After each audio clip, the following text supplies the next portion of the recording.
ஆண்டவராகிய இயேசு கிறிஸ்துவின் நாமத்தில் காலை வாழ்த்துக்கள். இன்றைய மன்னா, நானோ நீதியில் உம்முடைய முகத்தை தரிசிப்பேன், நான் விழிக்கும்போது உமது சாயலால் திருப்தியாவேன். சங்கீதம் 17:15 கடைசி வசனம். அது 17ஆம் சங்கீதத்தில் கடைசி வசனம், 15 வசனம். அதில் 15வது வசனத்தில் நானோ நீதியில் உம்முடைய முகத்தை தரிசிப்பேன். அப்படின்னா யார் யாரோ என்னென்னமோ செய்கிறாங்க, ஆனால் நானும் உம்முடைய நீதியில் உம்முடைய முகத்தை தரிசிப்பேன் அப்படின்னு சொல்கிறார். நம்மளும் அப்படி கூற முடியுமா? அந்த நம்பிக்கை, தாவீது கொண்டிருந்த நம்பிக்கை நமக்கு இருக்கா அப்படின்னு சொல்லி நம்ம பார்க்கணும். இது எப்போ சொல்கிறான்னா, உயிர்த்தெழுதலின் போது உம்முடைய நீதியில் கர்த்தருடைய முகத்தை நேரடியாக தரிசிப்போம் அப்படின்ற ஒரு சத்தியத்தை தான் அவர் என்ன பண்ணுறாரு சொல்கிறாரு. கட்டாயம் நான் முகத்தை நான் தரிசிப்பேன் ஆண்டவரே அப்படின்னு சொல்கிறார். தீர்க்க தரிசனம் இந்த வசனங்கள்னால நிறைவேறத தாவீதால் கூறப்பட்டிருக்குது. அப்படி ஒரு நாள் வரும், அன்றைக்கு கிறிஸ்துவின் சாயலாக நாம் மாறுவோம். இந்த பெரிய கிருபைக்காக நம்ம நன்றி செலுத்தணும். பார்த்தீங்கன்னா 14-15 வசனத்தை சேர்த்து சொல்கிறேன். இந்த உலக மக்களின் ஆசீர்வாதத்தை குறித்து அங்கே போட்டிருக்குது. அப்போ நிறைய சமயத்தில் நம்ம ஆண்டவரே அவங்கெல்லாம் இவ்வளோ ஆசீர்வதிக்கப்பட்டிருக்காங்களே, கர்த்தருடைய பிள்ளைகளில் நாங்கள் இன்னும் எங்களுக்கு ஒன்றுமே சரியாகலையே அப்படின்னு சொல்லிட்டு சில வேளையில் ஏங்கிறத நம்ம பார்க்குறோம். நம்மளே கூட சில வேளையில் நினச்சிருக்கோம். இவ்வுலக ஆசீர்வாதங்களை விட ஆவிக்குரிய ஆசீர்வாதங்கள் தான் ரொம்ப பெருசு அப்படின்றத தாவீது நினைவு கொண்டான். கர்த்தருடைய பிள்ளைகளின் ஆசீர்வாதம் எப்போவுமே நிலைத்து நிற்பவை. அதோட கூட வேதனையை கூட்டார் என்று சொல்லி பார்க்குறோம். கர்த்தர் தமக்கு கொடுக்குற ஆசீர்வாதங்களோடு ஐஸ்வர்யத்தோடு அவர் வேதனையை கூட்டார் என்று வசனம் இருக்குது. அளவிட முடியாதவை நமக்கு கொடுக்குற பிள்ளைகள், கர்த்தருடைய பிள்ளைகள் கொடுக்குற ஆசீர்வாதம் அளவிட முடியாதவை. அதுதான் நிலைத்து நிற்கக்கூடியவை.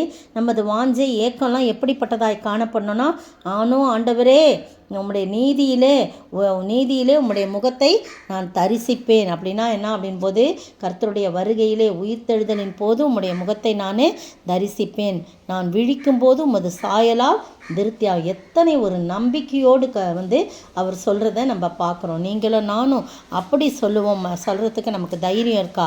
கட்டாயம் சொன்னீங்க பாருங்கள், 8ஆம் வசனத்தில் கண்மணியை போல என்னை காத்தரணும் அப்படின்னு சொல்கிறத பார்க்குறோம். அப்படின்னா உன்னை தொடுகிறவன் என் கண்மணியை தொடுகிறான்னு சொல்லி வசனம் இருக்கு இல்லையா? அதை மாதிரி ஆண்டர்கிட்ட சொல்கிறான், கண்மணியை போல என்னை காத்தரலாம் ஆண்டவரே. என்னை ஒடுக்குகிறவர்கள் நிறைய பேர் என்னை சூழ்ந்து கொண்டிருக்கிறாங்க, என் உயிருக்கு அவங்க குறி வச்சிருக்கிறாங்க, உம்முடைய சட்டைகள் நிழலிலே என்னை காப்பாற்றும் அப்படின்னு 9ஆம் வசனத்தில் சொல்லப்பட்டிருக்கு. பாருங்கள், ஒரு பறவை அப்படியே தன்னுடைய குஞ்சுகளை பகைவர்கிட்டேருந்து காப்பாற்றும் போது அப்படியே சட்டைகளை விரித்த உடனே அந்த குஞ்சுகள்லாம் அந்த சட்டைகளில் மறைந்து கொள்ளும். அதுபோல் உம்முடைய சட்டைகளை விரித்து என்னை என்ன பண்ணுங்க, நிழலில் என்னை காப்பாற்றுங்கன்னு அந்த 9ஆம் வசனத்தில் அழகாக சொல்கிறத நம்ம பார்க்குறோம்.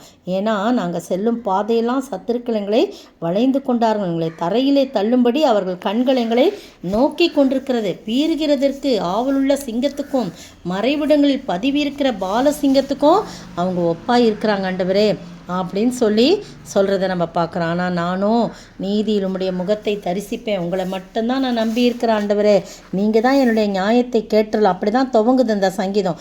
நீர் என் நியாயத்தை கேட்டலும், என் கூப்பிடுதலை கவனியும், கபடமில்லாத உதவிலிருந்து பிறக்கும் என் விண்ணப்பத்தைக்கு செவி கொடும் அப்படின்னு உம்முடைய சந்நிதியிலிருந்து நியாயம் வெளிப்படணும் ஆண்டவரே, உம்முடைய கண்கள் நியாயமானவர்களை நோக்குவதாகன்னு ஆண்டவர்கிட்ட என்ன பண்ணுறாரு, தன் ஆண்டவரை புகழ்ந்து பாடி அவரை ஸ்தோத்தரித்து மகிமைப்படுத்தி கடைசியில் அவர் எப்படி முடிக்கிறார்னா, நானும் நீதியில் உம்முடைய முகத்தை தரிசிப்பேன், நான் விழிக்கும் போது உமது சாயலால் திருப்தியாவேன். ஆமாம், நான் மரித்த பிறகு முதலாவது விழிக்கும் போது உம்முடைய சாயலால் நான் திருப்தியாவேன், நீர் எனக்கு உம்முடைய சாயலை கொடுத்திருக்கிறீர் என்று அவன் புகழ்கிறத பார்க்குறோம். அப்படியாய் நாமும் தைரியமாய் சொல்ல ஆண்டவர் தாமே கிருபை செய்வாராக. ஆமேன்.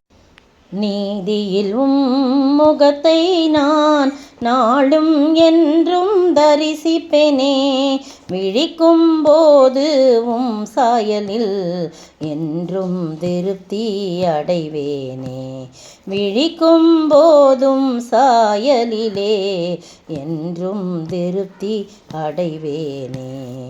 அல்லேலூயா அல்லேலூயா அல்லேலூயா என பாடிடுவேன், ஆவியில் நிறைந்தே பாடிடுவேன், ஆவியில் நிறைந்தே பாடிடுவேன். சோத்திரிக்கிற ஆண்டவரே, துதிக்கிற ரச்சா, வாழ்த்துக்கிற வணங்கிறப்பா.